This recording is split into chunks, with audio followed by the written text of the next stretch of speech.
Bonjour à tous, nous sommes 30 minutes avant le dimanche 28 août 2022. On va étudier le contexte graphique des marchés financiers avec les figures chartistes du moment. Figures que vous pouvez étudier gratuitement dans nos deux formations gratuites, la formation débutant et la formation confirmée sur notre site internet arttrade.com. On commence avec le Bitcoin et une figure harmonique. Alors les figures harmoniques, c'est différent des figures chartistes. Vous pouvez aussi les étudier dans la partie 2 de la formation gratuite, la formation confirmée de notre site internet. Sur le Bitcoin, on avait l'AB égale CD avec sa zone bleue qui donnait une zone de short donc à la baisse. Il y a eu des incursions au-dessus de la zone bleue.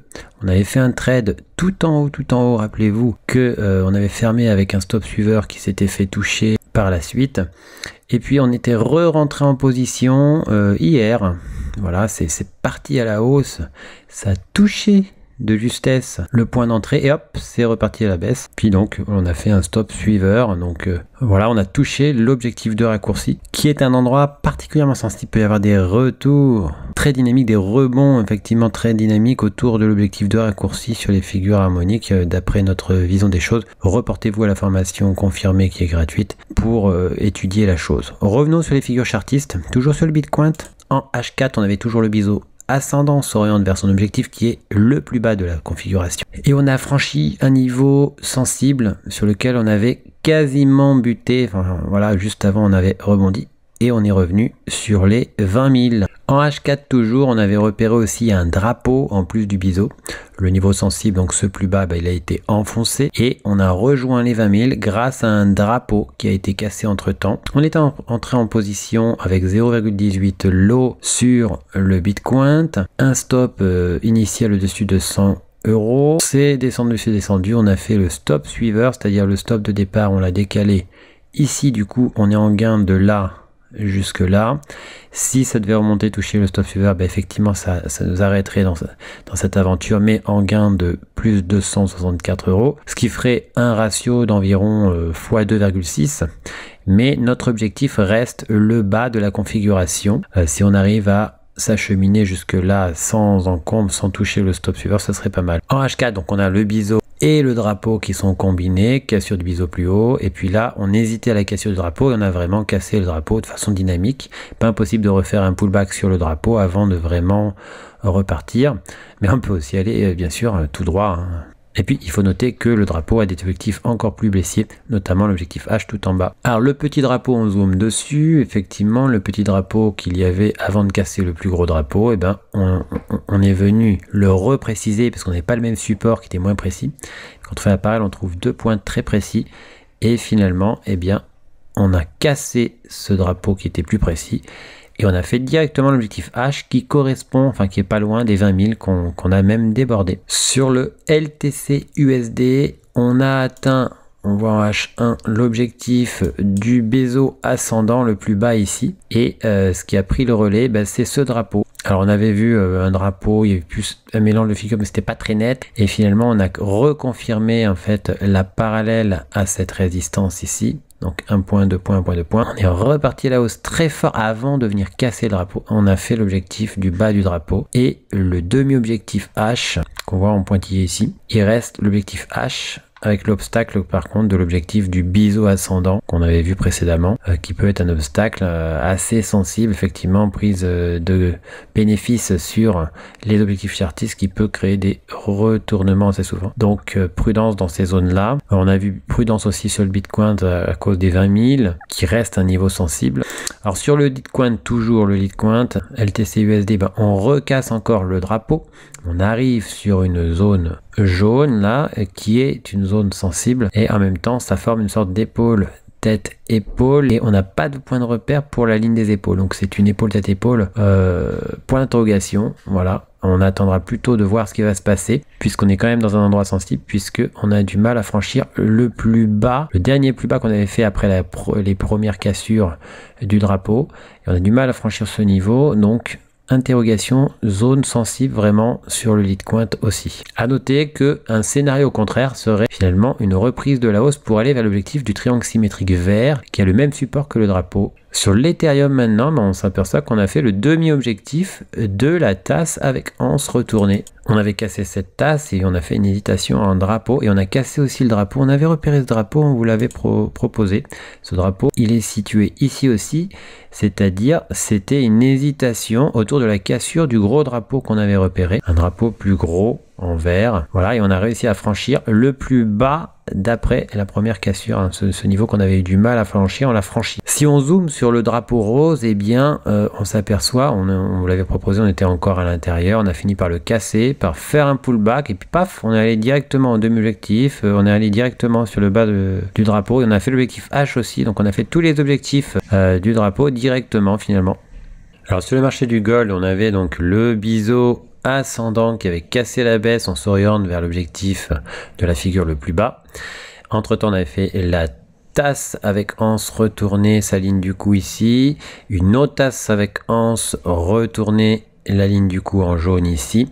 On est venu rebondir sur la tasse avec anse jaune, puis finalement on a formé une sorte de canal parallèle. Effectivement, on a fait une incursion au-dessus pour rejoindre la ligne du coup de la tasse avec anse mauve, et on repart à la baisse et on casse le drapeau qui donne des objectifs baissiers, aussi avec le demi-objectif qui est confondu quasiment avec l'objectif H de la tasse avec anse mauve. Voilà, objectif H du drapeau qui lui va au-dessous du biseau ascendant, donc à surveiller sur le gold. Sur le silver, on est revenu sur le demi-objectif de la tasse avec anse retournée. On a des objectifs encore baissiers, notamment le plus bas ici. En M15, on a formé un drapeau qu'on a cassé avant le week-end. On pourrait très bien revenir faire un pullback dessus, puis s'orienter ensuite à la baisse. On avait une tendance baissière avant, on reprend la tendance baissière, figure de continuation de tendance baissière. Sur le WTI, le pétrole, effectivement, on avait cassé un drapeau anciennement, on avait cassé le plat d'un triangle rectangle, on a fait beaucoup d'hésitations autour de cette cassure du plat. On pense qu'il y a un potentiel de réintégration plus franche de ce triangle rectangle pour revenir sur le drapeau. Sur le CAC 40, on avait cassé très ponctuellement avec difficulté du coup la tasse avec anse. Et puis on a chuté et on est revenu par dessous. On pourrait très bien former une épaule tête, épaule inversée avec cassure ensuite. Mais pour l'instant, c'est la baisse qui prédomine. En H1, on avait repéré cette tasse avec anse. On a fait un pullback sur et à l'intérieur de la tasse avant de redescendre sur le demi-objectif juste avant le week-end. Sur le marché du DAX, on est venu invalider l'épaule tête-épaule inversée. En même temps, on a fait l'objectif H de la tasse avec anse. On va zoomer sur cette tasse avec anse, effectivement. On a fait donc le demi-objectif. On a fait une pause dans un canal particulièrement parallèle qui a cassé à la baisse, pullback. Et hop, on a fait l'ensemble des objectifs. On a même transpercé le plus bas qui aurait pu être gênant. Effectivement, on l'a transpercé, on a fait tous les objectifs. Sur UK 100, on est en train de revenir sur la ligne du coup de l'ancien double creux dont on a fait le demi-objectif seulement. Il pourrait s'agir effectivement d'un throwback sur ce double creux. Sur UK 100, on avait cassé un canal parallèle vert et puis on a cassé par la suite une tasse avec anse. On était dans un canal parallèle avec un point, 2 points, 1 point, incursion, 2 points. On aurait pu penser à une cassure, mais finalement ça a servi simplement de pullback, retour sur le canal vert, et puis on part en direction des objectifs baissiers de la tasse avec anse et du bas de canal vert. Sur le marché du Dow Jones, on avait atteint un objectif chartiste notoire, le triangle symétrique, son objectif effectivement, qui avait créé un repli non négligeable, prise de bénéfices après atteinte d'objectifs chartistes classiques. Mais là, il y a une accélération de la baisse suite aux annonces de Powell. On s'aperçoit qu'on a une épaule tête-épaule inversée, c'est celle-ci, épaule, tête, épaule cassure. On a reconnu les épaules ici et ici, et donc on se dirige vers le demi-objectif de cette épaule inversée. Sur le S&P 500, eh bien, retournement depuis qu'on a atteint des plis hauts sensibles. Et on s'aperçoit qu'on forme des épaules tête-épaule aussi. En H1, effectivement, épaule, tête, épaule, avec à gauche sur l'épaule gauche, on reconnaît à peu près ce niveau, on le retrouve à peu près à droite, avec des incursions par contre. Et puis il y a aussi la ligne du cou oblique avec l'épaule, tête, épaule. On reconnaît à droite un niveau, on reconnaît à gauche un niveau. C'est la ligne des épaules. Et effectivement, double cassure des deux configurations en épaule tête épaule. Sur le Nasdaq, eh bien, on était revenu au-dessus de la ligne du cou de l'ancienne tasse avec anse. Finalement, on plonge sous la ligne du coup, très nettement. En H1, pour aider à ce plongeon, il y avait cette tasse avec anse. On retournait sa ligne du coup ici. On avait fait une cassure, on était revenu sur la ligne du coup. On a eu du mal à franchir le plus bas d'après cassure. Et finalement, on est remonté à l'intérieur de la tasse avec anse. Et on est venu finalement casser le plus bas d'après cassure, qui sert aussi de ligne du coup à une éventuelle épaule, tête, épaule jaune, parce qu'on a reconnu le niveau ici à plusieurs reprises, et on s'aperçoit qu'il y a une figure un peu plus nette, effectivement, l'épaule, tête, épaule mauve qui casse un peu plus bas ici, qui donne des objectifs baissiers un peu plus bas encore que ceux de la tasse avec anse. On voit qu'on a bien reconnu à droite l'épaule droite et à gauche l'épaule gauche sur la ligne des épaules, donc la parallèle à la ligne du cou. Sur l'euro GBP, on a cassé à nouveau le V bottom, on a fait une cassure très ponctuelle, puis on était revenu à l'intérieur du V, mais regardez, on n'a pas invalidé le V bottom, cette ligne rouge, et donc on est ressorti un temps au-dessus de la ligne du cou, on évolue un peu en dessous maintenant. Sur le AUDCHF, on a cassé très ponctuellement le biseau d'élargissement descendant à angle droit. On a fait une petite incursion fausse cassure sous cette ligne oblique 1 point, 2 points, 3 points, donc cette ligne oblique à 3 points, et on a fait une cassure très ponctuelle avant de revenir au milieu de la figure. Voilà, donc il faudrait une cassure plus franche pour envisager quelque chose. Sur l'euro-dollar, on a toujours les objectifs chartistes de ce drapeau jaune. On avait aussi l'épaule, tête-épaule, dont on attend toujours l'objectif H à réaliser. Effectivement, on était venu proche, mais on a hésité dans des configurations. On le voit en M15. En M15, on avait un triangle symétrique qui avait cassé. On est venu remonter, effectivement, après un pullback un peu à l'intérieur de la figure du triangle symétrique, une remontée sur le demi-objectif, et on a touché la parallèle au support, la ligne pointillée qu'on reporte au haut du triangle symétrique. Effectivement, on l'a touché, c'est un des objectifs chartistes. Il restait l'objectif H, mais on s'aperçoit que maintenant on forme un drapeau à 1 point, 2 points, 3 points, et puis là il y a une incursion, mais c'est pas grave parce qu'on a 3 points en bas. Donc si on devait casser à la baisse pour reprendre la tendance baissière qu'il y avait avant la formation de ce drapeau, eh bien on aurait des objectifs baissiers sur l'euro-dollar. On hésite toujours, finalement, on se joue finalement de la parité, 1 euro pour 1 dollar. Sur l'euro JPY, eh bien, on avait un triangle symétrique, il y a eu une fausse cassure du support jaune, donc de ce triangle symétrique, et puis on est venu invalider tout pile le niveau d'invalidation du triangle symétrique. On est dans un canal parallèle à la ligne pointillée et le support, la ligne continue ici, une incursion en dessous, mais on avait bien 1 point, 2 points, 3 points sur le support. On pourrait venir de l'autre côté, toujours de ce canal parallèle, mais on pourrait aussi repartir à la baisse pour aller vers les objectifs chartistes du triangle rectangle bleu. En H1, on revoit le triangle symétrique jaune qui s'est fait invalider, et on s'aperçoit qu'il y a un triangle rectangle avec 1 point, 2 points, 3 points, incursion entre temps ici, et un plat très nettement reconnu avec un point ici et un autre point ici. Et donc on est dans un triangle rectangle, on attendra le sens de cassure. Sur le NZD-JPY, on hésite toujours au milieu du rectangle potentiel et du triple top dont on avait fait la cassure de la ligne du coup. Déjà depuis un moment, on est revenu sérieusement à l'intérieur de la figure, quasiment revenu cassé dans l'autre sens, mais on n'a pas réussi. En M30, on avait un triangle rectangle qui donnait une idée haussière. Il y a eu des tentatives, il y a eu un pullback, il y a eu une tentative, mais finalement, on est venu invalider la figure sous son plat, ce qui fait que ça forme un nouveau triangle rectangle qui, cette fois-ci, casse à la baisse. Voilà, donc l'objectif se retrouve de l'autre côté. Voilà, donc ça donne les choses de cette façon-là. Effectivement, un triangle rectangle qui casse à la baisse avec un objectif cette fois-ci baissier qui nous ramènerait pas loin de cette ligne marron qui n'est autre que la ligne du coup du triple top qu'on avait repéré, qu'on avait cassé avec une fausse cassure effectivement, et puis on était remonté dont on parlait juste avant. USD-JPY, eh bien on est venu invalider le triangle symétrique ici, avant finalement de repartir quasiment à son objectif du plus haut. Sur le USD-JPY, le triangle symétrique invalidé se trouve ici. Et puis finalement, si on considère toujours le triangle symétrique vert d'origine, qui avait cassé pas loin de 70%, mais pas à 70%, donc on n'est pas validé la cassure du coup, eh bien a fonctionné jusqu'à son demi-objectif et son plus haut. On hésite toujours autour du plus haut, on a rebondi un peu par-dessus. Voilà, on pourrait quand même finir par aller aux objectifs chartistes donc de la figure du triangle symétrique, l'objectif H. Sur le AUD-JPY, eh bien on est venu invalider le diamant, le niveau d'invalidation ici. Ça n'a pas pris notre stop par contre, donc on attendra et il est possible qu'on se débarrasse de la position assez vite.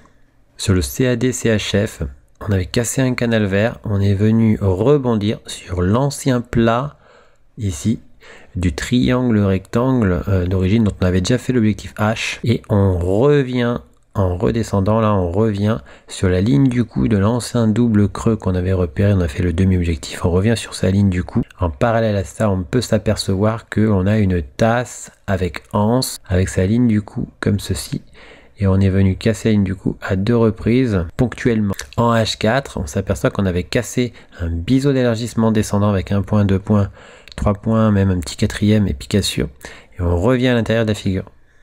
Sur le GBP JPY, eh bien on a toujours les deux triangles, le triangle rectangle qui avait cassé, qui a trouvé un point d'appui, 1 point, 2 points, 3 points sur cette oblique qui sert effectivement de support à un triangle symétrique vert.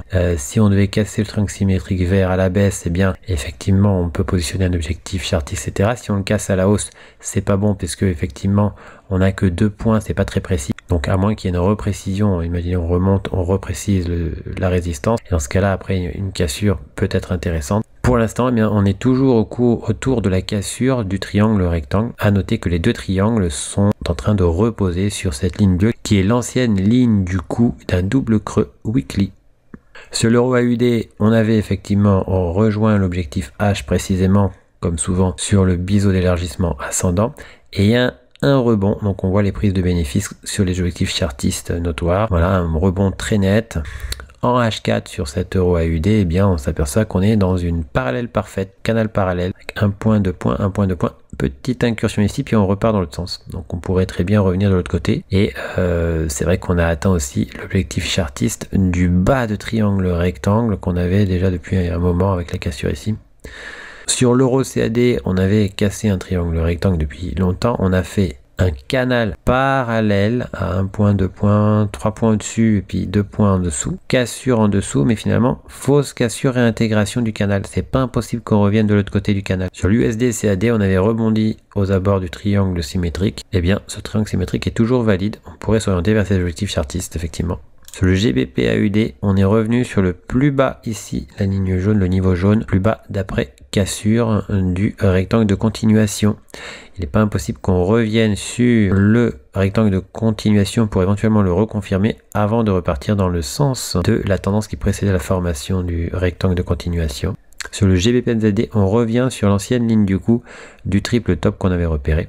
On a toujours les objectifs chartistes baissiers de ce triple top et du triangle symétrique. Pour recevoir gratuitement les nouvelles figures chartistes en notification, vous allez sur le site internet, vous cliquez sur Analyse VIP.